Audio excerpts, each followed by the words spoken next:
اعوذ باللہ من الشیطان الرجیم بسم اللہ الرحمن الرحیم الحمد للہ رب العالمین وصلی اللہ علی سیدنا و نبینا ابی القاسم المصطفى محمد وعلى اہل بیتہ الطیبین الطاہرین ولا سیما بقیت اللہ فی الارضین وحجتہ فی العالمین روح وارواح العالمین لتراب مقدمہ فدا واللعن الدائم على أعدائهم وغاصبي حقوقهم وجاحدي مناقبهم ومنكري فضائلهم من الآن إلى أبد الآبدين۔ محترم ناظرین، السلام علیکم ورحمۃ اللہ تعالی وبرکاتہ۔ امید کرتے ہیں کہ جہاں بھی آپ ہیں اور اس پروگرام کو دیکھ رہے ہیں، اللہ تعالیٰ آپ سب کو عافیت اور سلامتی عنایت فرمائے۔ اللہ رب العزت کی بارگاہ میں دعا ہے کہ پروردگار عالم اس ماہ سیام اور اس ماہ مغفرت میں اور اس ماہ ضیافت الہی میں اللہ تعالی ہماری گناہوں کی مغفرت فرمائے اور ہماری اموات کی گناہوں کی مغفرت فرمائے اور ہماری اولاد کی گناہوں کی مغفرت فرمائے اور ہمیں اہل بیت طاہرین علیہم الصلاۃ والسلام کی شفاعت دنیا و آخرت میں نصیب فرمائے اور ہمیں تا روز قیامت امیر المؤمنین علیہ الصلاۃ والسلام کی ولایت اور ان کی نصرت اور امام عصر علیہ الصلاۃ والسلام کی ولایت اور نصرت کے راستے پر ثابت قدم حفظ فرمائے۔ اللہم صل علی محمد وآل محمد وعجل فرجہم یا اللہ یا اللہ یا اللہ یا ارحم الراحمین یا ارحم الراحمین یا ارحم الراحمین یا محمود بحق محمد ویا عالی بحق علی ویا فاطر السماوات والارضین بحق فاطمة الزہراء ویا محسن بحق الحسن ویا قدیم الاحسان بحق الحسین نسألک ونقسمک صل علی محمد وآل محمد وعجل لولیک الفرج اللہم عجل لولیک الفرج اللہم عجل لولیک الفرج اللہم عجل لولیک الفرج اللہم عجل لولیک الفرج اللہم صل علی محمد وآل محمد وعجل فرجہم الشریف۔ رمضان کریم، شہر رمضان کریم، آپ کو ماہ مبارک رمضان بہت مبارک ہو انشاءاللہ۔ آج ہمارے ہاں دوسرا دن رمضان کا ختم ہو گیا ہے اور افطار کا ٹائم ہو چکا ہے یہاں پر، تو آپ کی خدمت میں ہم حاضر ہیں۔ دنیا گول ہے، تو یہاں پر اگر صبح پاکستان میں صبح کا وقت ہے تو دنیا کے بہت سارے حصوں میں اب پرائم ٹائم ابھی ہے، رات کا وقت یہی وقت، شام کا وقت ہے، رات کا وقت ہے۔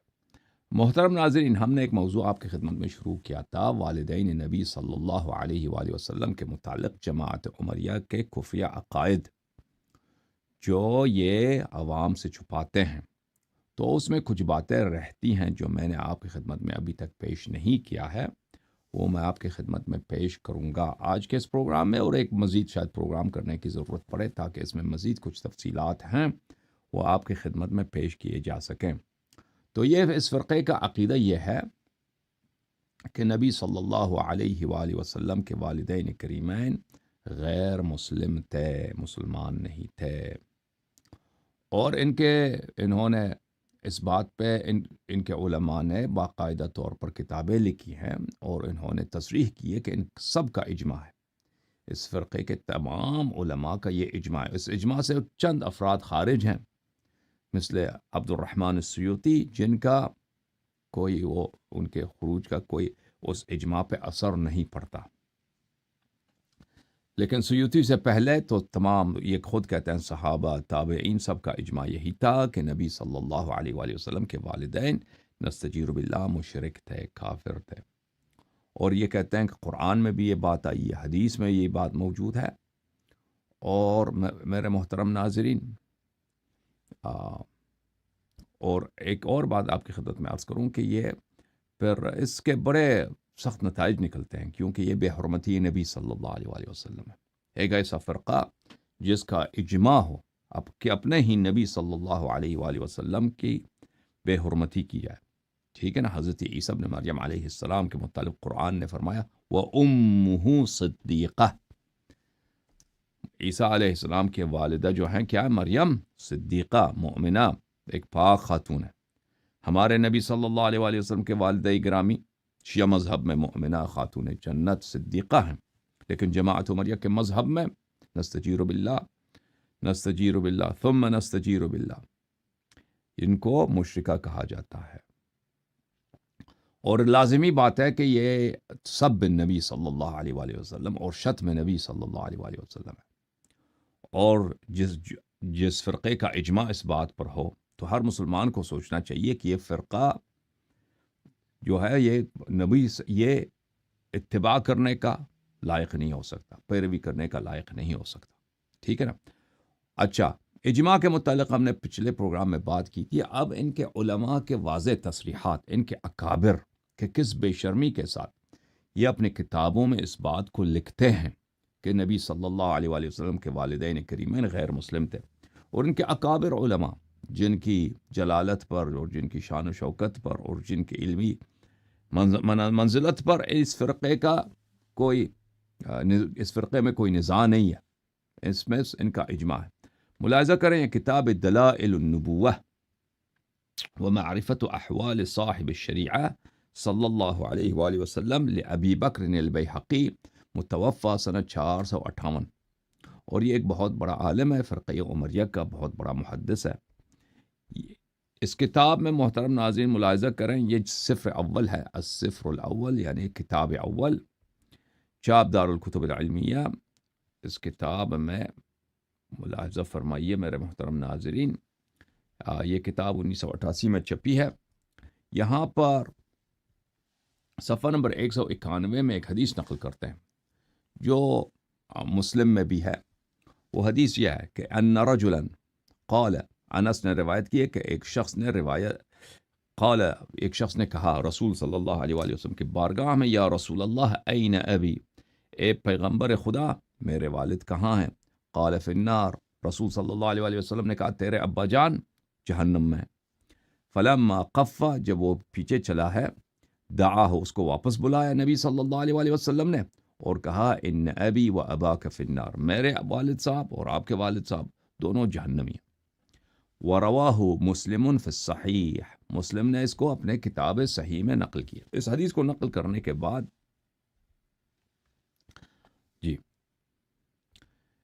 صفحہ نمبر 192 میں دوسرے حدیث کو نقل کرتے ہیں۔ بھلے کہ عبداللہ ابن عامر ابن العاص کہتا ہے کہ رسول صلی اللہ علیہ وآلہ وسلم کے ساتھ گئے ہم ایک شخص کی تدفین کے لیے، ہم نے اس کو تدفین کیا، اس شخص کو واپس آئے کہ ایک دفعہ دیکھا کہ وہاں سامنے سے کوئی خاتون آ رہی ہیں، تو دیکھا رسول صلی اللہ علیہ وآلہ وسلم نے پہچان گئے کہ یہ ان کی بیٹی فاطمہ ہے۔ ان سے کہا یا فاطمہ الزہرا سلام اللہ علیہا من این جئت، کہاں سے آپ تشریف لا رہی ہیں؟ فرمایا کہ جئت من عند هذا المیت، میں یہاں پہ جو شخص جس کا وفات ہوا ہے اس کے اہل خانہ کے پاس گئی تھی، وہاں سے آیا ہوں۔ رحمت الیہم میتہم وعزیتہم، رحمت الیہم میتہم وعزیتہم، میں نے ان کی میت پہ ترحیم کیا، طلب مرحمت کیا اور ان کو تعزیہ دیا، تسلی دی۔ قال فلعلکی بلغتی معہم الخدا، تو رسول صلی اللہ علیہ وآلہ وسلم نے اپنی بیٹی سے کہا کہ شاید آپ ان کے ساتھ قبرستان بھی گئی تھی، تو حضرت فاطمہ الزہرا سلام اللہ علیہا نے کہا معاذ اللہ ان ابلغ معہم الخدا، نہیں اللہ کی قسم، انہوں نے جواب دیا میں اللہ کی پناہ مانگتی ہوں کہ میں قبرستان ان کے ساتھ گئی ہوں، میں اب قبرستان نہیں گئی۔ وقد سمعتک تذکر فیہ ما تذکر، اور مجھے آپ کی باتیں یاد ہیں کہ آپ نے قبرستان والوں کے متعلق جو سخت جملے کہے ہیں۔ قال، تو نبی صلی اللہ علیہ وآلہ وسلم نے کہا لو بلغتی معہم الخدا ما رأیت الجنت حتی یراہا جد ابیکی۔ اچھا، کہنے لگے کہ اگر آپ ان کے پاس ان کے ساتھ قبرستان جاتی تو آپ جنت کو نہیں دیکھ سکتی، مگر یہ کہ آپ کے والد کے دادا وہ بھی جنت دیکھ لیں۔ والد کے دادا کون ہیں؟ عبد المطلب علیہ السلام، یعنی عبد المطلب علیہ السلام، یعنی پیش فرض یہ ہے، کنسیپشن یہ ہے کہ وہ تو مشرک ہیں، وہ تو کبھی جنت نہیں جا سکتے جی، ٹھیک ہے نا. تو آپ کے والد کے دادا یعنی آپ کے پردادا عبد المطلب علیہ السلام تو کبھی جنت نہیں جا سکتے. اگر آپ بھی قبرستان جاتی ان عورتوں کے ساتھ، ان اہل خانہ کے ساتھ، تو آپ کبھی کیا نہیں ہوتا، آپ کبھی جنت کو نہیں دیکھ سکتی، جیسے عبد المطلب علیہ السلام جنت کو نہیں دیکھ سکتے. اچھا، اس حدیث کو نقل کرنے کے بعد وہ کہتے ہیں قلت جد ابیہا عبد المطلب، عبد المطلب ان کے جس دادا کی بات ہو رہی وہ عبد المطلب علیہ السلام. اچھا، اس کے بعد اس کے جملے دیکھیں، وَكَيْفَ لَا يَكُونُ أَبَوَاهُ وَجَدُّهُ بِهَذِهِ الصِّفَةِ فِي الْآخِرَةِ. میں آپ کے نزدیک پیش کرنا چاہتا ہوں کہ ان کے علماء کی گستاخیاں اور ان کے علماء کی زبان درازیاں اور ان کے علماء کی بے شرمیاں، کہ کس بے شرمی کے ساتھ یہ ایسے جھوٹی احادیث کو نقل کرتے ہیں اور اس کے بعد گستاخی کرتے ہیں نبی صلی اللہ علیہ وآلہ وسلم کی. کہتے ہیں کیسا، کس طرح سے رسول صلی اللہ علیہ وآلہ وسلم کے والدین کریمین ابواہ و جدہ اور ان کے دادا جی اسی طرح جہنمی، اسی آخرت میں جہنمی کی صفت کے ساتھ نہ ہوں. وَكَانُوا يَعْبُدُونَ الْوَثَنَ حَتَّى مَاتُوا.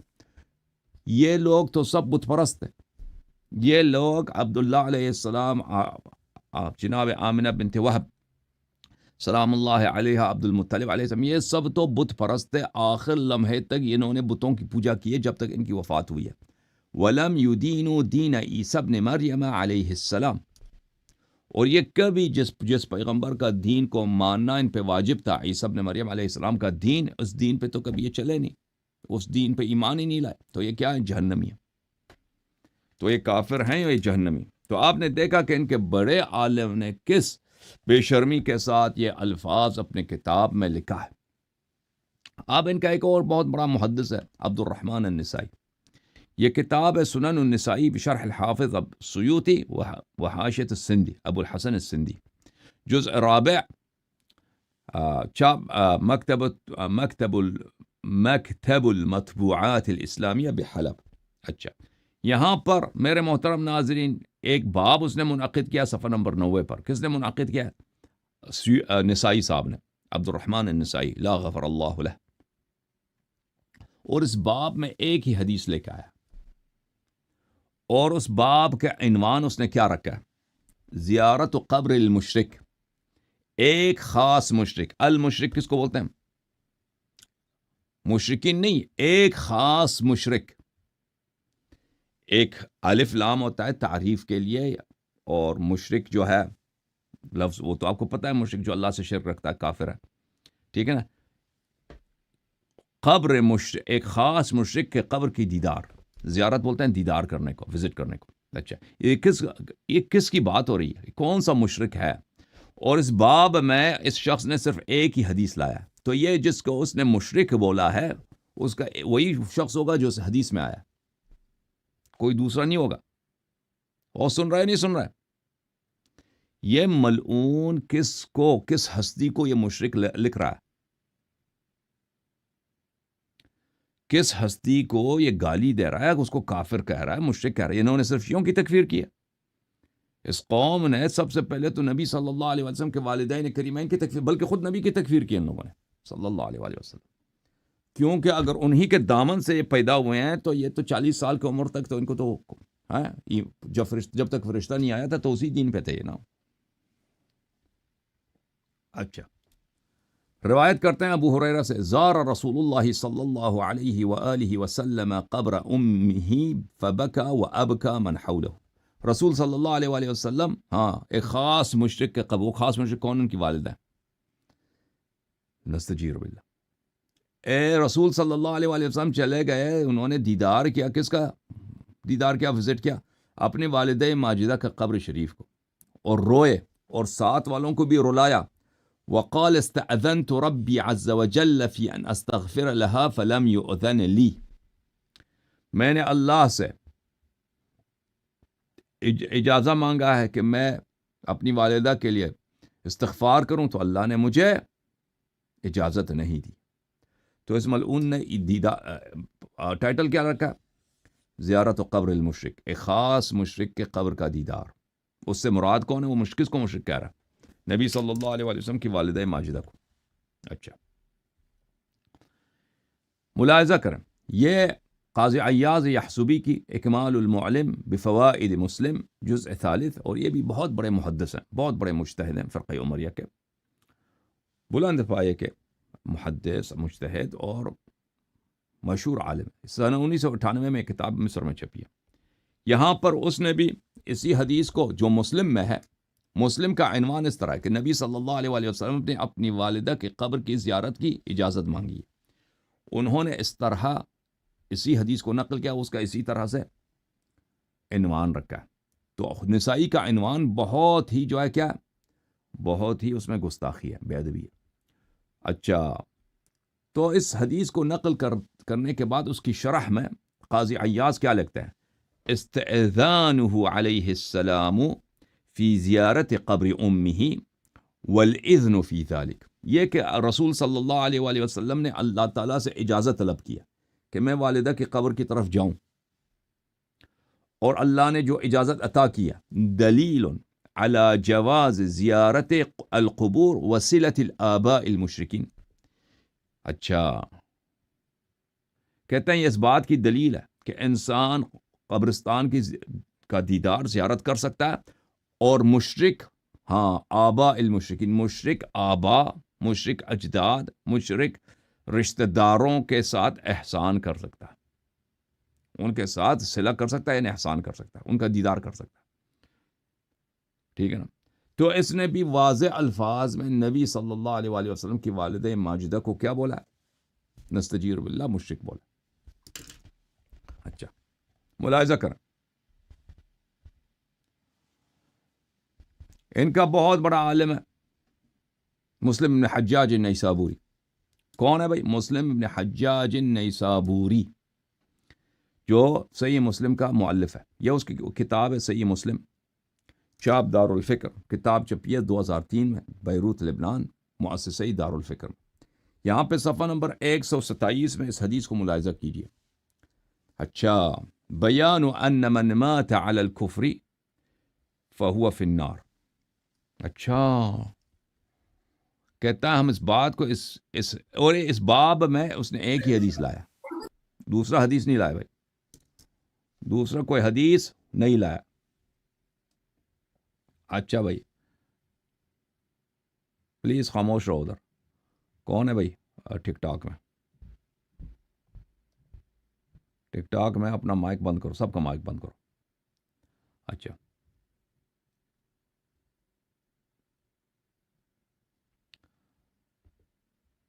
اچھا یہاں کہتے ہیں ہم اس باب میں بیان کریں گے کہ جو کفر پہ مرتا ہے تو وہ جہنم میں ہوتا ہے. اچھا اس سے مراد کون ہے؟ اچھا اس میں جو حدیث لایا وہ ایک ہی حدیث ہے، ولا تنالہ شفاعہ، اور اس کی شفاعت نہیں ہو سکتی اس کافر کی جو کفر پہ مرا ہے. ولا تنفعہ قرابۃ المقربین، اور اس کو رشتہ داروں کی بھی رشتے کی فائدہ نہیں ہوتا. اچھا یہ کون ہے بھائی؟ ملعون آدمی مسلم، تو نام تو تیرا مسلم ہے، تو ہے پکا مشرک. یہ کون ہے ملعون آدمی جس کی تو بات کر رہا ہے کہ جو کفر میں مرا ہے اور وہ جہنم میں ہے، اور رشتہ دار رشتہ دار کی شفاعت اس کو فائدہ نہیں پہنچاتی، رشتہ دار کی رشتہ داری اس کو فائدہ. یہ کس کی بات ہو رہی ہے؟ پتہ ہے کس کی بات ہو رہی ہے؟ نبی صلی اللہ علیہ وسلم کے والد صاحب کی. اور نبی صلی اللہ علیہ وآلہ وسلم کے والد صاحب کی بات ہو رہی ہے. ملاحظہ کریں، انس نے روایت کیا، انس نے کیا روایت کیا بھائی؟ کہ ایک شخص آیا نبی صلی اللہ علیہ وآلہ وسلم کے بارگاہ میں، عرض کیا کہ میرے والد صاحب کہاں ہیں؟ کہا کہ تیرے والد جہنم میں. فلما قفا دعاہ، جب وہ آگے گیا ہے تو اس کو بلایا، واپس آ جاؤ. واپس آیا تو کہا ان ابی و اباک فی النار، میرے بھی باپ اور آپ کی بھی باپ جہنم میں، جہنم میں. اچھا بعض لوگ ان کے جو ہیں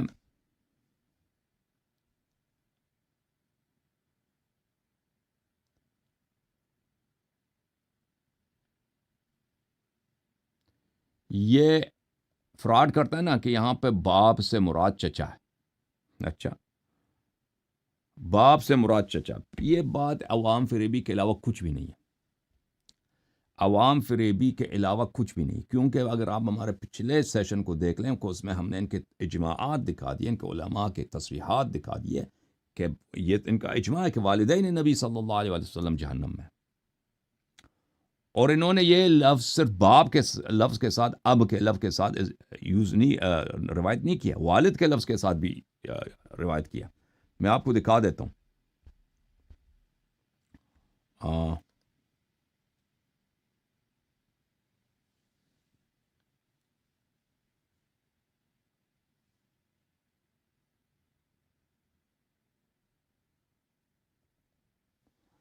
والد کا لفظ یہ ہے،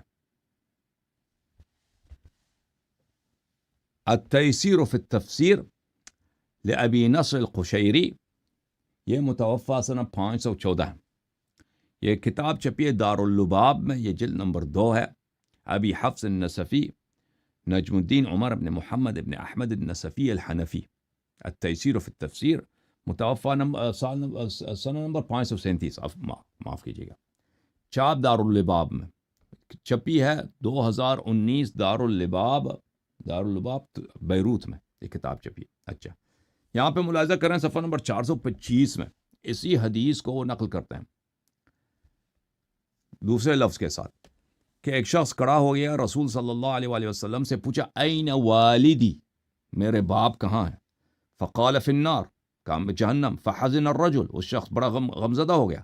فقال علیہ الصلاۃ والسلام، تو رسول صلی اللہ علیہ وآلہ وسلم نے ان سے کہا ان والدی ان والدی ووالدیک ووالد ابراہیم علیہ السلام فی النار، ان والدی ووالدیک. یہاں پہ تو والد کا لفظ ہے. والد کا لفظ تو چچا کے لیے استعمال ہی نہیں ہوتا کسی زبان میں بھی، ٹھیک ہے نا. ابو کا لفظ، اب کا لفظ، ابا کا لفظ عربی زبان میں چچا کے لیے مجازن استعمال ہو سکتا ہے، والد تو استعمال ہی نہیں ہو سکتا نا. اور اس میں والدیہ، میرے دونوں ماں باپ، والدہ بھی اور والد دونوں، اور تیرے ماں باپ بھی، اور ابراہیم علیہ السلام، سب جہنم میں. اور یہ بولنا ہی تھا کہ اللہ نے آیت نازل کیا وَلَا تُسْأَلُ عَنْ أَصْحَابِ الْجَحِيمِ، ہاں کہ اے حبیب صلی اللہ علیہ وسلم، تیرے والدین جو ہے جہنم میں، ہم ان کے اعمال کا حساب آپ سے نہیں لیں گے کہ بھئی آپ کو بھی عذاب کریں کہ تمہارے والدین کیوں جہنمی. چلیں جی. اچھا، ایک اور مزید میں آپ کو دکھاؤں کہ ان کے اپنے ہاں ایک بہت بڑی اصل ہے جس کو اصالت الحقیقہ بولتے ہیں لوگ ان کی کتابوں میں، کہ لفظ ان ابی و اباک فی النار، یہ اب جو ہے حقیقت ہے والد میں. تو اس کو قرینہ مانگتا ہے، اس کو یہاں سے ہم صرف کریں چچا کی طرف، یہاں پہ کوئی قرینہ نہیں ہے. اور ان کے علماء نے تصریح کیا کہ یہاں پر کوئی قرینہ نہیں ہے کہ ہم یہاں پہ صرف کریں. ملاحظہ کریں، یہ شرح صحیح مسلم ہے لے محمد امین ابن عبداللہ الآدمی کی، جزء خامس، چاپ دارالمنہاج، سنہ 2009 میں. یہ بیروت اور جدہ میں چھپی ہے کتاب. ملاحظہ کریں اس کتاب میں صفحہ نمبر 104، یہاں پر یہی حدیث کہ نبی صلی اللہ علیہ وسلم نے بولا ان ابی و اباک فی النار، کہ میرے والد صاحب جہنم میں.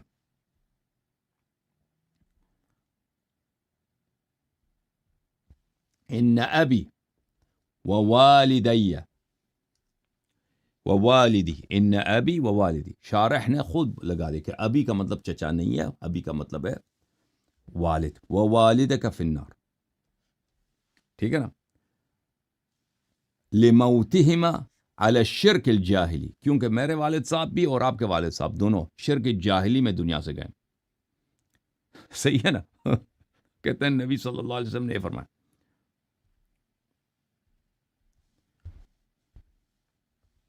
پھر کہتے ہیں قال النووی ففي الحديث أن من مات على الشرك فهو في النار ولا تنفع قرابة المقربين، وفيه أن من مات في الفترة على ما كانت عليه الجاهلية من عبادة الأوثان فهو من أهل النار.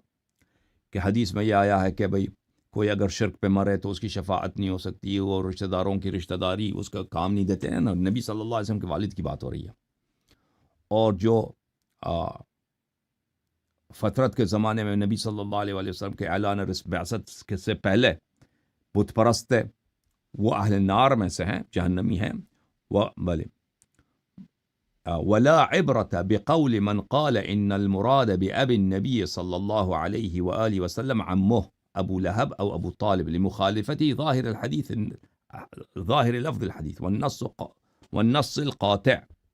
اور کہتے ہیں کہ اگر کوئی شخص یہ صفائی پیش کر دے کہ یہاں پر اب سے مراد ابو طالب علیہ السلام ہے یا ابو لہب ہے، تو اس کے کلام کا کوئی اعتبار نہیں، کیونکہ یہ صحیح حدیث، واضح حدیث جو اجماعی ہے ان کے فرقے میں، اس کی مخالفت کر رہی ہے. اور نص قطعی الدلالہ یہاں پہ کہ مراد یہاں پہ کیا، والد کی بات ہو رہی ہے. اس شخص نے بھی اپنے والد کا پوچھا تھا، چچا کا نہیں پوچھا تھا. صحیح ہے.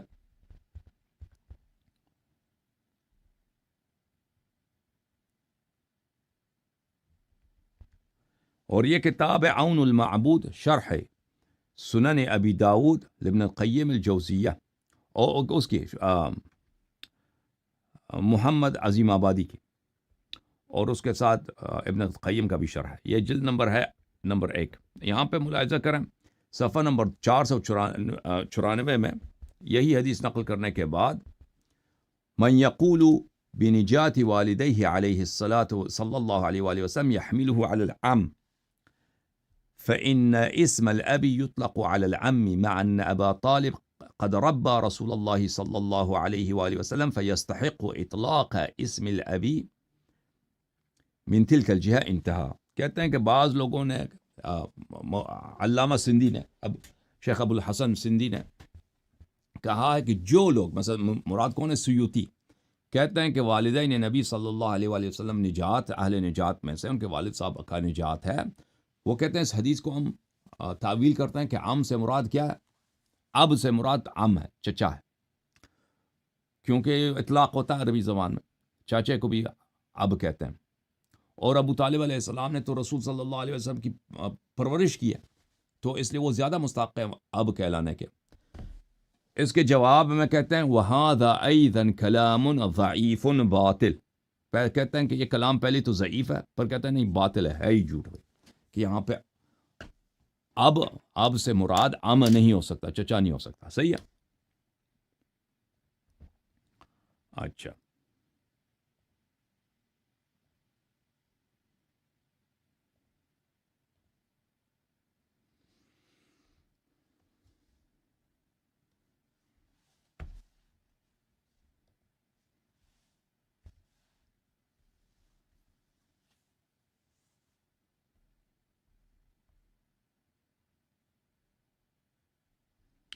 یہ کتاب ہے صحیح مسلم بشرح النووی، جلد نمبر 4.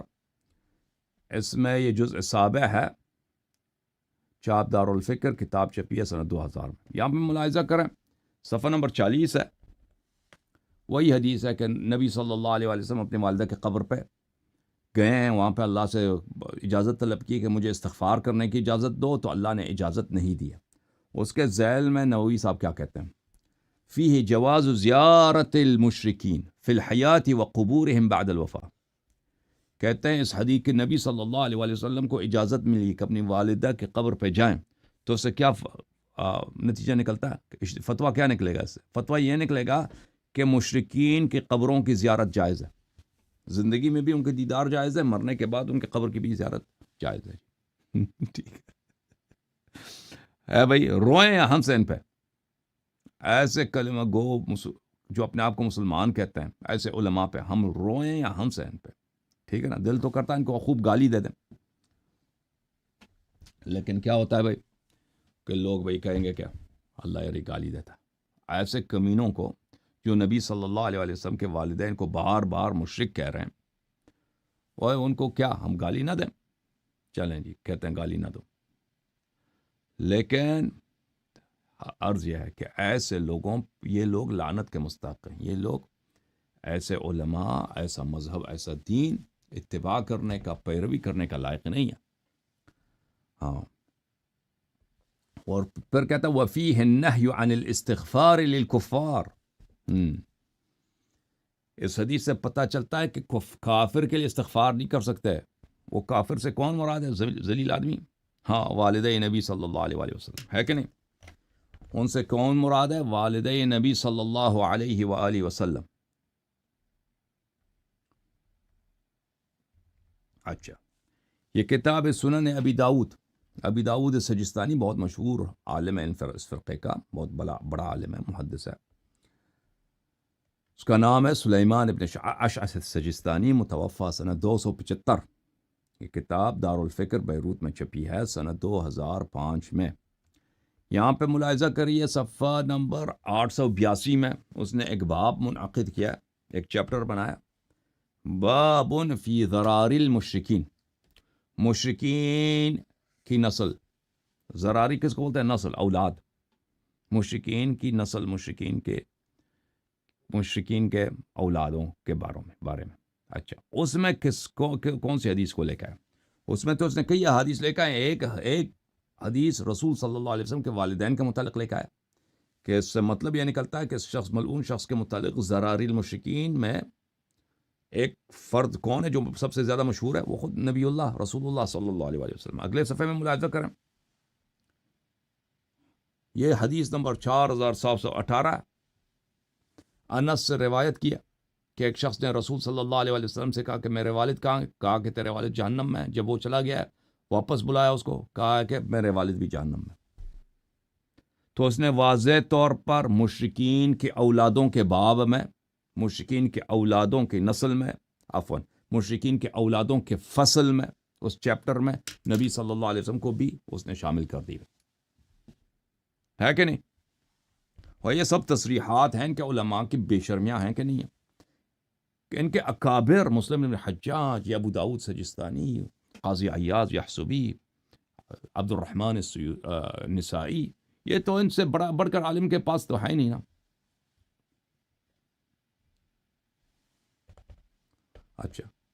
اچھا، پاکستان ہندوستان میں آپ کے زیادہ تر کون رہتے ہیں؟ حنفی لوگ. نعمان ابن ثابت کوفی اس کے مقلد ہیں. یہ مسند ابی حنیفہ ہے. یہ کس کی مسند ہے؟ ابو حنیفہ کی مسند. تالیف ابو نعیم احمد ابن عبداللہ الاصبہانی، چاپ مکتبۃ الکوثر 1994 میں، مکتبۃ الکوثر ریاض میں یہ کتاب چھپی ہے. یہاں پہ ملاحظہ کریں صفحہ نمبر 154 میں ابو حنیفہ نے کیا روایت کیا. ابو حنیفہ نے روایت کیا، ٹھیک ہے نا، اپنے سند کے ساتھ، کہ راوی کہتا ہے، ابو بریدہ کہتا ہے، کننا یوما مع رسول اللہ صلی اللہ علیہ وآلہ وسلم فی جنازۃ اذ اتى على قبر فوقف علیہ وبکا. کہتے ہیں ہم رسول صلی اللہ علیہ وسلم کے ساتھ ایک دن تھے، ایک جنازے میں تھے کہ پیغمبر صلی اللہ علیہ وسلم ایک قبر پہ چلے گئے، وہاں پہ انہوں نے رونا شروع کیا. ثم اقبل وقال علی الناس، پھر لوگوں کے پاس آئے، فقال انی استأذنت ربی فی زیارت قبر امی فأذن لی. کہتے ہیں کہ میں نے اللہ سے اجازت طلب کی کہ یہاں پہ میرے والدہ کا قبر ہے، ایک دفعہ مجھے ان کے قبر پہ جانے تو دے دے. میں قبر پہ گیا ہوں، جانے کی اجازت دی ہے. واستأذنته في الشفاعة لها فأبى علی. میں نے پھر کہا کہ اللہ مجھے اجازت دے دو کہ میں والدہ کی شفاعت بھی کروں، تو اللہ نے کہا نہیں، شفاعت، والدہ کی شفاعت نہیں کر سکتے. صحیح ہے. اچھا، تو اس حدیث کا نقل کرنے کا مقصد کیا ہے ابو حنیفہ کا؟ وہی تو کہنا چاہ رہا نا کہ رسول صلی اللہ علیہ وسلم کے والدہ ماجدہ کافرہ تھی، مشرکہ تھی. احناف کے امام یہ اسی لیے تو وہ کہہ رہا ہے نا. اچھا، اب میری بات پہ شک ہے تو یہ دیکھو، یہ شرح مسند ابی حنیفہ ہے. شرح مسند ابی حنیفہ لامامہم العظم ابی حنیفہ النعمان بن ثابت الکوفی. اس کو کس نے شرح کیا؟ ملا علی قاری نے شرح کیا، وہ بھی حنفی ہے، خود وہ بھی حنفی ہے. چاپ دار الکتب العلمیہ، کتاب چھپیا سن 1985 بیروت لبنان میں. صحیح ہے. اور بھائی کتاب صحیح دکھا رہا ہوں نہیں دکھا رہا؟ وہ کتاب صحیح دکھا رہا ہوں نہیں دکھا رہا؟ ملا علی قاری بہت متعصب حنفی مذہب کا عالم دین ہے، بہت بڑا مجتہد ہے. مفتاح اس کا مرقات المفاتیح کا یہ مصنف ہے، بہت ساری کتابوں کا مصنف ہے. یہ سند صفحہ نمبر 334 ہے. وہی حدیث جو میں نے مسند ابی حنیفہ سے نقل کی ہے اسی کو وہ نقل کرتا ہے، پھر اس کی شرح میں لکھتا ہے وَهَذَا دَلِيلٌ صَرِيحٌ فِي أَنَّ أُمَّهُ صلی اللہ علیہ وآلہ ماتت کافرتان نستجیر باللہ. کہتے ہیں کہ اے احناف، اے حنفیو، آپ کے امام ابو حنیفہ نے یہ حدیث کس لیے نقل کیا؟ سمجھ آئی؟ اپنے امام جس کی تم تقلید کرتے ہو اس کی عقائد تو بھی جان لو نا. اس نے اس لیے نقل کی ہے تاکہ اس کے مقلدین سمجھ لیں کہ یہ ان کے پاس دلیل صریح ہو، واضح دلیل ہو کہ نبی صلی اللہ علیہ وسلم کی والدہ ماجدہ کافرہ تھیں اور کفر کی حالت میں دنیا سے گئی ہیں. انہا فی النار داخلتون مخلدہ، اور یہ کہ وہ نار میں، جہنم میں، ابھی فی الحال جہنم میں داخل ہو چکی ہے اور کبھی نہیں نکلے گی. نستجیر باللہ. لعنت ہے ایسے علماء پہ کہ نہیں ہے؟ ابو حنیفہ پیروی کرنے کا لائق ہے، تقلید کرنے کا لائق ہے، جو اس طرح گستاخ نبی صلی اللہ علیہ وآلہ وسلم. وَهُوَ الَّذِي اعْتَقَدَهُ ابو حنیفہ، اور یہی بات کہ والدہ نبی صلی اللہ علیہ وسلم اسی لمحے جہنم میں داخل ہو چکی ہے اور ابھی جہنم عذاب ہو رہی ہے ان کی اور کبھی نہیں نکل سکتی وہ. یہ اعتقاد کس کا؟ یہ ابو حنیفہ کا اعتقاد ہے. اب بولو جی. ٹھیک ہے، انہوں نے شیعوں کی تکفیر سب پہلے نبی صلی اللہ علیہ وسلم کی تکفیر کی اس فرقے نے، کیونکہ جس کی والدہ کافر ہیں، وہ ان کے والد کافر ہیں، دادا کافر ہیں، چچا کافر ہیں، تو وہ خود 40 جب تک وہ نہیں آیا، ٹھیک ہے نا، وہی نہیں، جبرائیل نہیں آیا، تو وہ خود کیسے مسلمان ہوا؟ وہ خود کیسے مسلمان ہوا پھر؟ ٹھیک ہے نا، وہ خود کیسے مسلمان ہوا؟ میں آپ کی خدمت میں دکھاؤں، یہ بڑا اہم. میں آتا ہوں اس کی طرف، ملا علی قاری کی طرف.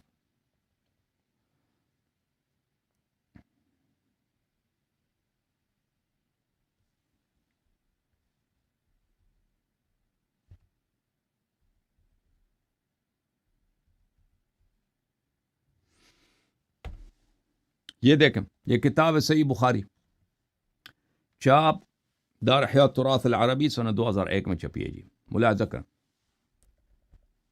صفحہ نمبر 245 میں حدیث نمبر ہے 1359. یہ حدیث ہمارے پاس بھی ہے، شیعوں کے پاس بھی ہے، جماعت مخالفین کے پاس بھی ہے.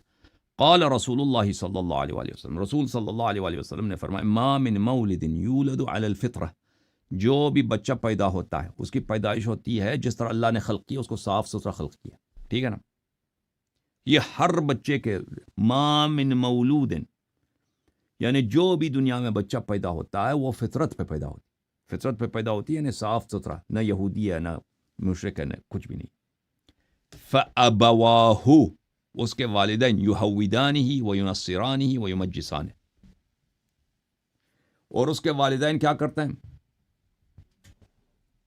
اس کے والدین اس کو یہودی بناتے ہیں، اس کو نصرانی بناتے ہیں، اس کو کیا بناتے ہیں؟ اس کو مجوسی بناتے ہیں. تو یہ ہر بچے کے ساتھ ہوتا ہے، ہر بچے کے ساتھ یہ ہوتا ہے.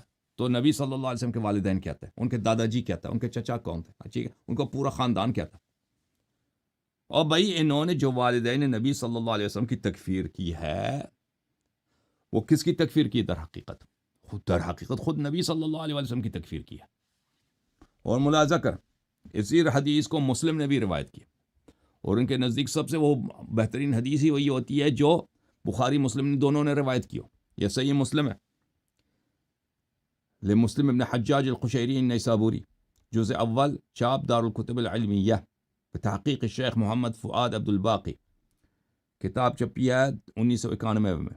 ملاحظہ کریں، یہاں پر صفحہ نمبر ہے 2047، حدیث نمبر ہے جناب، ملاحظہ کریں 2658. قال رسول اللہ صلی اللہ علیہ وآلہ وسلم، ما من مولود الا یولد علی الفطرہ، ہر بچہ اس طرح ہے کہ فطرت پہ پیدا ہوتی ہے. فابواہ، اور اس کے والدین اس کو یہودی بناتے ہیں، نصرانی بناتے ہیں، یا مجوسی بناتے ہیں. اچھا، تب جب سب بچوں کے ساتھ یہ ہوتا ہے، تو والدین نبی صلی اللہ علیہ وسلم جب مشرک تھے تو خود نبی صلی اللہ علیہ وسلم کی کیا حالت ہے؟ تو یہ تو کوئی کہے گا کہ بھئی جی ان کے ہاں یہ ہے کہ بھئی انبیاء تو کفر سے پاک ہوتا ہے نا بعثت سے پہلے. یہ تو انبیاء کے معاملے میں ایک استثناء ہے. نہیں جی، استثناء نہیں ہے ان کے ہاں، اور نہیں ہے انبیاء کو یہ بعثت سے پہلے انہوں نے تصریح کی ان کے علماء نے کہ انبیاء بعثت سے پہلے کافر ہو سکتے ہیں. یہ کتاب مجموعۃ الفتاوی لشیخ الالحاد ابن تیمیہ الحرانی، جزء 15، سنہ 2006 میں چھپی ہے. ملاحظہ کریں یہاں پر. وقال شیخ الاسلام لا رحمہ اللہ،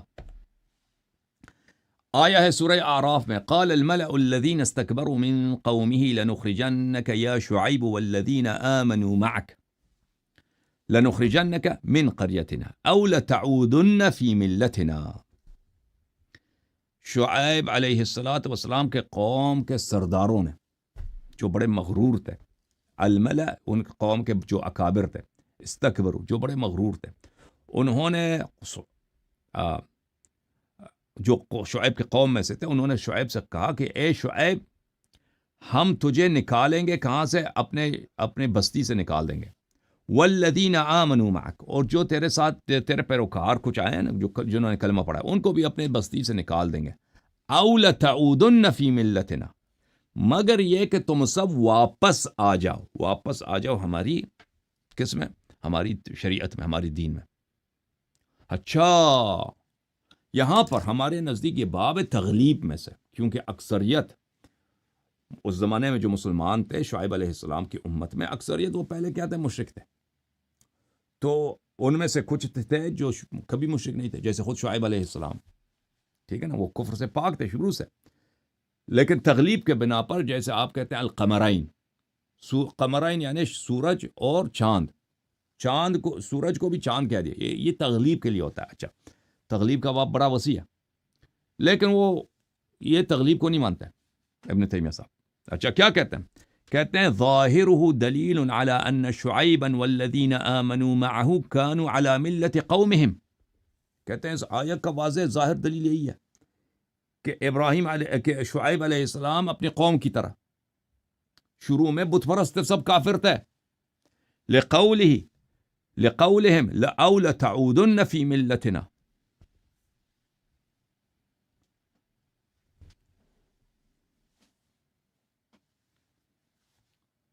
کیونکہ شعیب کے قوم نے کہا تھا ان سے کہ واپس آ جاؤ دین میں، تو واپس وہی آئے گا نا جو پہلے ان کے بت پرستی کے دین میں تھا. وَلِقَوْلِ شعیب، اور شعیب علیہ السلام نے کہا بلے اولو كُنَّا كَارِهِينَ، اگر ہم نہ بھی چاہیں تو ہم مجبور کرو گے واپس آنے پر. تو کہتے ہیں کہ شعیب نے بات کا مطلب ہے ان نعود فیہا، شعیب کا مطلب یہ ہے کہ ہم واپس آ جائیں. خود شعیب نے اقرار کیا کہتا ہے کہ ہم واپس آ جائیں، واپس وہی شرک میں وہی واپس آئے گا جو پہلے سے مشرک تھا. وَلِقَوْلِهِ قَدْ افْتَرَيْنَا عَلَى اللَّهِ كَذِبًا إِنْ عُدْنَا فِي مِلَّتِكُمْ، اگر ہم واپس آپ کی شریعت میں، بت پرستی کے دین میں آ جائیں تو ہم نے اللہ پہ جھوٹ باندھا ہے. تو کہتا ہے کہ اس سے بھی مراد کہ ہم واپس آ جائیں ہمارے نزدیک یہ تغلیب کے باب میں سے. اچھا، لیکن وہ کہتا ہے فدل علی انہم کانوا فیہا، یہ شعیب کا جو جملہ ہے یہ واضح طور پر کہ شعیب شروع میں بت پرست تھے. پھر کیا کہتا ہے؟ فدل علی ان اللہ انجاہم منہا بعد التلوث بها، کہتا ہے شعیب اور شعیب کے قوم کو اللہ تعالیٰ نے شرک سے بچایا، لیکن اس سے پہلے وہ متلوث تھے، یعنی آلودہ تھے شرک میں. کہتے ہیں کہ کوئی نہ کہتے اس خطاب سے مراد قوم شعیب ہے، خود شعیب نہیں ہے. ولا يجوز ان يكون الضمير عائدا على قومه لانه صرح فيه بقوله نخرجنك يا شعیب. کہتے ہیں کوئی نہ کہتے کہ شعیب اس میں شامل نہیں، کہ جو پہلے کافر نہیں ہے، کیونکہ اس میں واضح دلیل ہے کہ قرآن کہ لنخرجنك یا شعیب ہمیں تم بستی سے نکال دیں گے مگر کہ تو واپس آ جا ہماری شریعت میں واپس. تو واضح ہے کہ شعیب پہلے سے کافر تھے، ٹھیک ہے نا. پھر کہتا ہے فَيَجِبُ أَن يَدْخُلَ فِيهِ الْمُتَكَلِّمُ، پس واضح ہے کہ یہ لَنَعُودُنَّ اس میں متکلم شعیب علیہ السلام شامل ہے، کہ شعیب خود کہہ رہے ہیں کہ میں کیسے واپس دوبارہ مشرک بن جاؤں، ٹھیک ہے نا. کہتا ہے شعیب علیہ السلام کو انہوں نے مشرک بنا دیا. واضح طور پر ہے کہ نہیں بھائی؟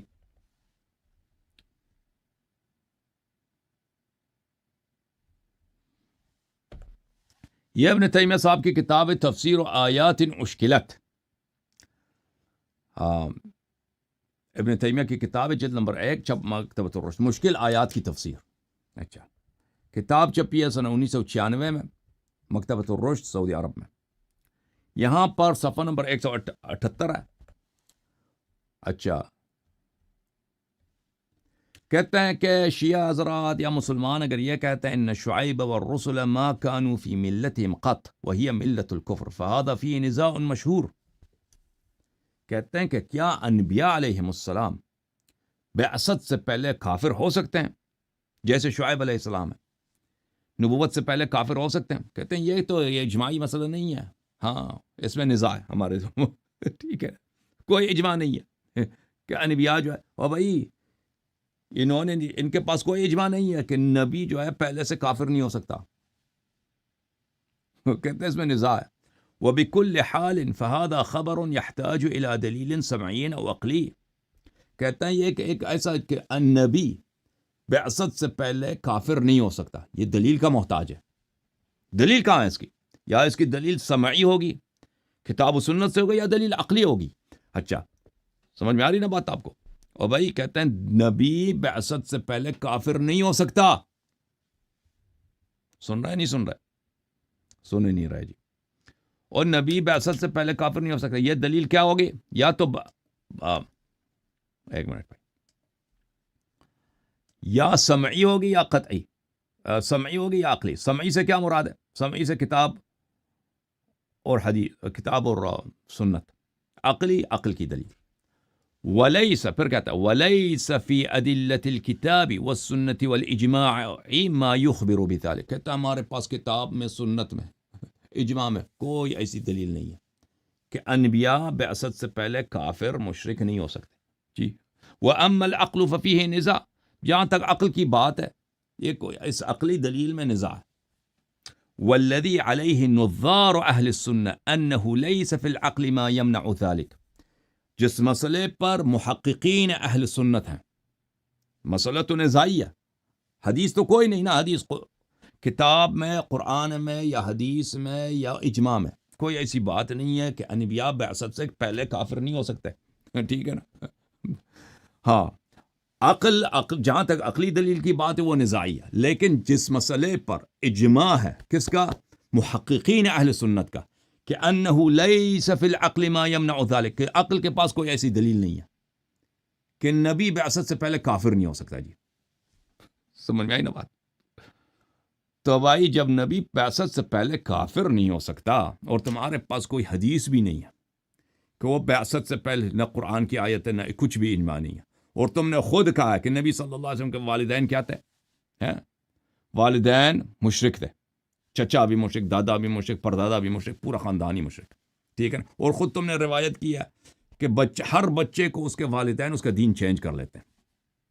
والدین اگر کیا خاندان والے اگر یہودی ہوں تو اس کو یہودی بناتے ہیں، اگر وہ نصرانی ہے تو نصرانی بناتے ہیں، اگر مجوسی ہیں تو مجوسی بناتے ہیں، ٹھیک ہے نا؟ تو پھر آپ نے تو نبی صلی اللہ علیہ وآلہ وسلم کا ایمان تو انکار کر دی نا۔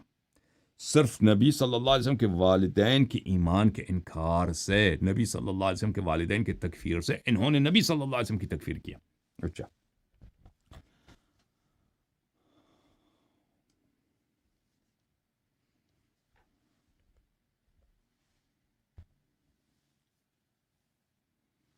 پھر اگلے صفحے میں ملاحظہ کریں، کہتے ہیں بغوی صاحب نے کہا ہے کہ وأهل الأصول على أن الأنبياء كانوا مؤمنين قبل الوحي وكان النبي صلى الله عليه وآله يعبد الله قبل الوحي على دين إبراهيم ولم تبين له شرائع دينه۔ کہتے ہیں کہ ہمارا یہ عقیدہ ہے اصولیین کا، مجتہدین کا، اہل اجتہاد کا، کہ انبیاء جو ہے مومن ہوتے ہیں، بعثت سے پہلے مومن ہوتے ہیں، اور نبی صلی اللہ علیہ وسلم بعثت سے پہلے جو ہے دین ابراہیم علیہ السلام پہ تھے، ابراہیم کے امتی تھے، ابھی تک ان کی اپنی شریعت نہیں آئی تھی۔ اچھا قلت، ابن تیمیہ کہتے ہیں وَقَوْلُهُ هَذَا يُنَاقِضُ مَا ذَكَرَهُ فِي قَوْلِهِ، کہتے ہیں یہ جملہ جو قرآن کے خلاف ہے یہ جملہ جو ہے قرآن کے خلاف ہے۔ اچھا کیسے قرآن کے خلاف ہے؟ وَوَجَدَكَ ضَالًّا فَهَدَى، اچھا اہل بیت علیہم السلام کے نزدیک وَوَجَدَكَ ضَالًّا فَهَدَى سے کیا مراد ہے؟ کہ ضَالًّا فَهَدَى سے مراد یہ ہے کہ نبی ضَالًّا گمشدہ، گمراہ نہیں، گمشدہ، کہ نبی صلی اللہ علیہ وسلم اتنے عظیم تھے، اتنے ایک ہیرا تھے۔ ہیرا کیا چیز ہے ان کے لیے؟ ٹھیک ہے نا؟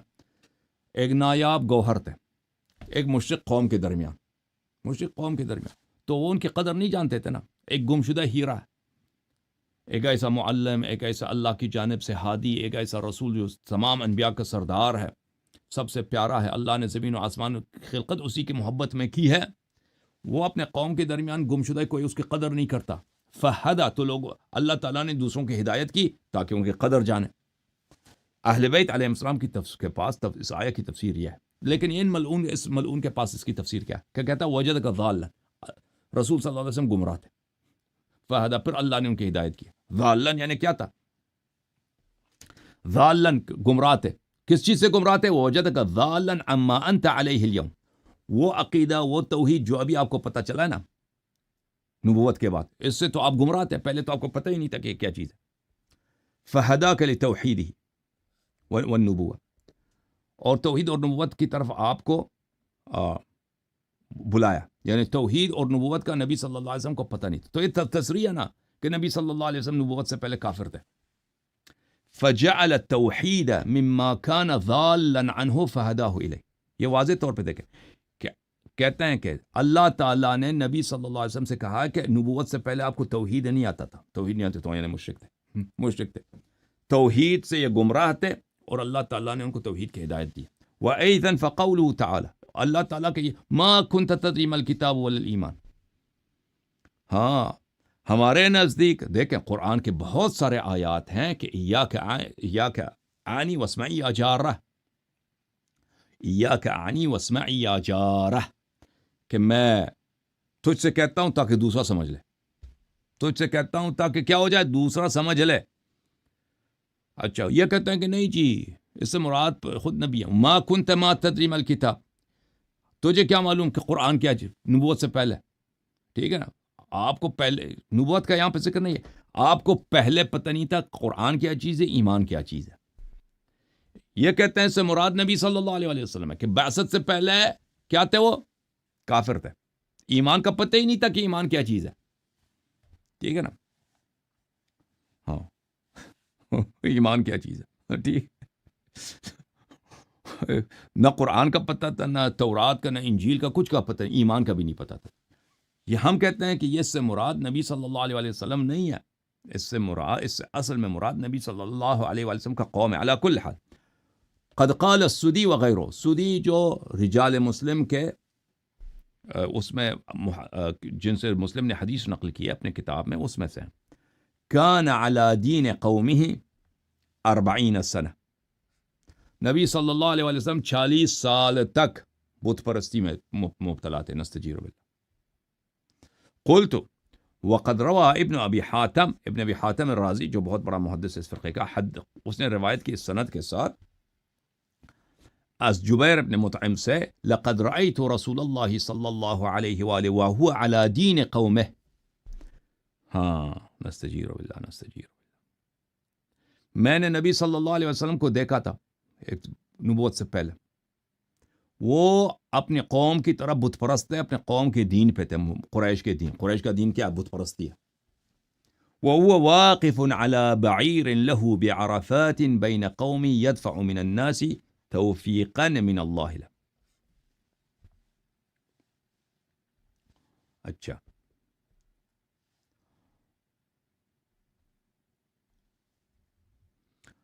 تو وہ میں نے ان کو دیکھا کہ وہ عرفات میں ایک اونٹ پہ سوار تھے اپنے قوم کے ساتھ، کوئی جنگ ہو رہی تھی تو وہاں پر اللہ کی توفیق کے ساتھ وہ ادھر آئے تھے، تو وہ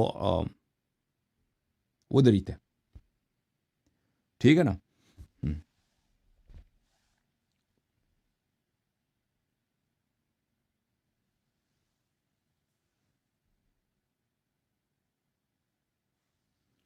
ملاحظہ کریں یہاں پر صفحہ نمبر 186 میں، قال ابو بکر بن الطیب وقال كثير منهم ومن اصحابنا واهل الحق،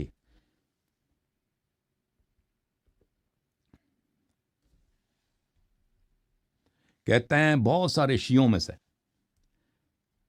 سے نہیں بولا، معتزلیوں نے یہ بولا ہوگا، شیعہ نے نہیں کہا، اہل اعتزال میں سے اور ہمارے ہی اہل حدیث میں سے اور اہل حق جو ہیں، اہل حق یعنی ان کے اپنے طائفہ اہل حدیث اور یہ ماتریدی اشاعرہ، انه لا تمتنع بعثة من كان كافرا او مصيبا للكبائر قبل بعثته، کہ یہ ناممکن نہیں ہے کہ اللہ تعالیٰ ایک کافر کو نبی بنا کر بھیج دے، ٹھیک ہے نا، یا وہ شخص او کان مصیبا للکبائر، جو شخص کبائر کا ارتکاب کر رہا ہے بعثت سے پہلے، کہ یعنی ایک کس شرابی ہے بھائی، ایک کس لواط کر رہا ہوتا ہے، ساری زندگی اس کی گزری لواط میں، ٹھیک ہے نا، لواط پہ لواط کرتا جا رہا ہے، شراب خانے میں جاتا ہے ادھر لواط کر رہا ہوتا ہے، وہ زنا خانے میں جاتا ہے زنا کر رہا ہوتا ہے، یا مثلا وہ خود ہی سپلائی کرتا ہے، ٹھیک ہے نا سپلائی کرتا ہے خواتین کا مسئلہ، وہ ہوتا ہے نا جیسے بعض صحابہ کراتے تھے،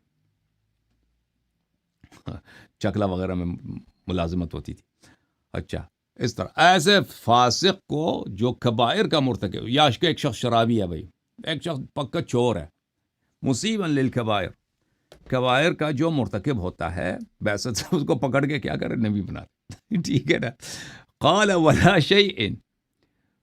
ولا شيء عندنا يمنع من ذلك على ما نبين القول فيه، کہتا ہے ہمارے پاس اس کی کوئی رد کے لیے کوئی دلیل ہی نہیں ہے بھائی، کہ پکا فاسق فاجر حرامی اس کو اللہ پکڑ کے زنا خانے سے پہ وہی بھیج دے کہ بھائی آ جا، تجھے میں نے اب معجزے دی ہے، اب تو معجزے کرنا شروع کر دے اور تو نبی بن چکا ہے، اور سمجھ آئی ہے نا، اور سمجھ آئی ہے، تو عرض یہ بات جاری تھی کس پہ، والدین نبی صلی اللہ علیہ وآلہ وسلم پر، کہ قوم نے کیا کیا، اپنے کتابوں میں تکفیر کی ہے والدین نبی صلی اللہ علیہ وآلہ وسلم، تو عرض یہ ہے کہ تکفیر والدین نبی صلی اللہ علیہ وآلہ وسلم والدین نبی صلی اللہ علیہ وسلم تک محدود نہیں رہتی، یہ خود پیغمبر تک بھی آ جاتی ہے، کیونکہ ان کے نزدیک یہ تو کوئی نہ حدیث ہے، نہ قرآن کی آیت ہے، نہ ان کا اجماع ہے، نہ ان کے پاس کوئی عقلی دلیل ہے، کہتے ہیں کچھ بھی نہیں ہے، کہ کافر فاسق فاجر مرتکب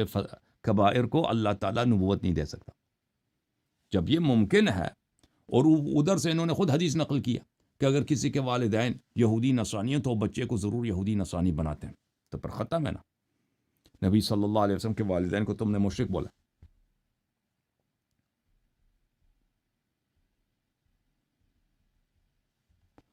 مزے کی بات یہ ہے کہ یہ تو نبی صلی اللہ علیہ وسلم کے بعثت سے پہلے کفر پہ تو انہوں نے، ان قوم نے کہا کہ یہ کوئی ناممکن نہیں ہے کہ وہ کافر، بلکہ حدیث صحیح حدیث نقل کی ہے کہ وہ اپنے قوم کے دین پہ تھے نا، وہ تو میں نے دکھا دیا،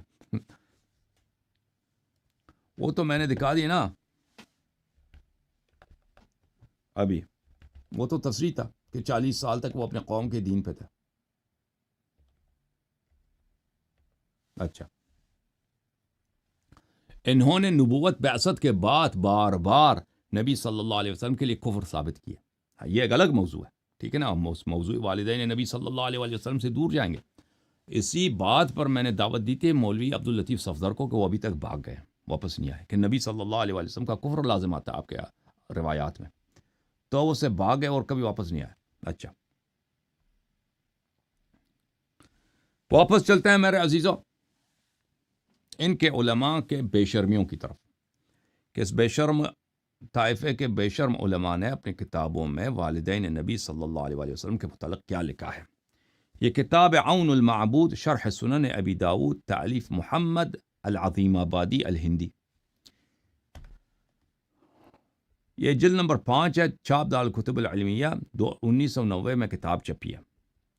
یہ ہے میرے محترم ناظرین، اس حدیث کو نقل کرتا ہے مسلم کی جو حدیث ہے کہ رسول صلی اللہ علیہ وسلم اپنے والدین کے قبر پہ گئے ہیں، وہاں پہ روئے ہیں، 2 صحابہ بھی روئے ہیں، تو انہوں نے کہا کہ میں نے اللہ تعالیٰ سے اجازت مانگی کس کی شفاعت کروں، شفاعت کی اجازت نہیں ملی، ہاں، تو اس کو نقل کرنے کے بعد وہ کہتے ہیں کہ فبکا، نبی صلی اللہ علیہ وسلم کیوں روئے ہیں والدہ کی قبر پہ جا کر، روئے کیوں ہیں، ٹھیک ہے، بکاؤہ صلی اللہ علیہ وآلہ وسلم علی فاتہا من ادراک ایامہ والایمان بہ، اچھا کہتے ہیں اس لیے نبی صلی اللہ علیہ وسلم اپنی والدہ کے قبر پہ روئے ہیں کہ وہ انہوں نے اپنے بیٹے کو پیغمبر نہیں دیکھا اور پیغمبر کا کلمہ نہیں پڑھا، ایمان ہی نہیں لائے، ٹھیک ہے نا، انہوں نے ادراک نہیں کیا ایام نبوت نبی صلی اللہ علیہ وآلہ وسلم کو تاکہ ایمان لاتی نبی صلی اللہ علیہ وسلم پر، او علی عذابہا، یا اس لیے رو رہے تھے نبی صلی اللہ علیہ وسلم چشم نبوت سے دیکھ رہے تھے کہ والدہ کی وہاں پہ کیا ہو رہی ہے، پٹائی ہو رہی ہے جہنم میں، والدہ کا شدید عذاب ہو رہا ہے، شفاعت کرنا چاہ رہے، اللہ شفاعت بھی کرنے نہیں دے رہا بھائی، ٹھیک ہے نا، تو پیغمبر کے پاس کیا راستہ ہے، بس روتے جا رہے ہیں قبر پہ کھڑے ہو کے، کیونکہ سامنے سے عذاب نظر آ رہا ہے، کہ والدہ کی بڑی سخت عذاب ہو رہی. فلم یأذن لہا، اللہ تعالیٰ نے اجازت نہیں دی کہ نبی صلی اللہ علیہ وسلم شفاعت کریں اپنی والدہ کی. اس کی دلیل کیا؟ وہ کیوں؟ لأنہا کافرہ، کیونکہ وہ کافرہ ہیں. نہیں وہ کافرہ تھی، نہیں کافر اب بھی کافر ہے. نستجیر والاستغفار للکافرین لا یجوز، اور کافر کے لیے آپ استغفار نہیں کر سکتے. سبحان اللہ. ہمارے ہاں میرے محترم ناظرین، ہمارے شیعہ مذہب میں والد اگر آپ کا ناصبی بھی ہو نا، آپ اس کے لیے استغفار کرنا چاہیے آپ کو. ہمارے احادیث میں ہمارے والد اور والدین کا بڑا حق ہے اولاد پر. کسی کا والد اور والدہ اگر ناصبی بھی ہو، دوسرے اس کے لیے نہیں کر سکتے لیکن اولاد کر سکتا ہے اس کے لیے. اہل بیت علیہ السلام کے احادیث میں. اچھا، اب میرے پاس وہ دلائل بہت زیادہ ہیں، لیکن میں چاہتا ہوں کہ میں نے کتنی دیر بات کی ہے بھائی؟ 1 گھنٹہ سے زیادہ بات کی ہے نا، کافی ہے. 1 گھنٹہ کافی ہے. چلیں جی، کال لیتے ہیں آپ. جوم جاؤ، پرواز کرو، کیوں فخر سے سر اٹھا، کیونکہ اللہ تعالیٰ نے تمہیں انتخاب کیا. صراط حق پر صرف تم ہو، صراط ایمان پر صرف کیا، کیونکہ اللہ تعالیٰ نے تمہیں انتخاب کیا. صراط حق پر صرف تم ہو، صراط ایمان پر صرف